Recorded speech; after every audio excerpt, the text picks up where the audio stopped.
ছোটবেলায় তেতো খেতে না চাইলে মা ও ঠাকুমারা নোটের শাক দিয়ে চিংড়ির চচ্চড়ি করে আমাকে খাওয়াতো। খেতে প্রথমে গোগা করতাম, কিন্তু খেতে খুব ভালো লাগতো। আর আমার চিংড়ি মাছ খেতে খুব ভালো লাগে, আর আমার মনে হয় অনেক বাচ্চাদেরই চিংড়ি মাছ খেতে ভালো লাগে।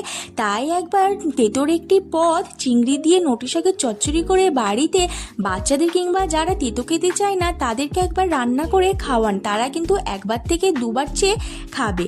তো প্রথমেই কড়াইয়ে তেল গরম করে আলু ও লাল আলুকে ভালো করে ভেজে তুলে নিয়ে উচ্ছে ও বেগুনগুলোও ভালো করে ভেজে নেব। ভেজে তুলে নিয়ে দিয়ে দেব চিংড়ি মাছগুলোও ভালো করে ভেজে তুলে নিয়ে ভেজে রাখা আলু ও নোটের শাকটা ভালো করে কড়াইয়ে দিয়ে দেবো।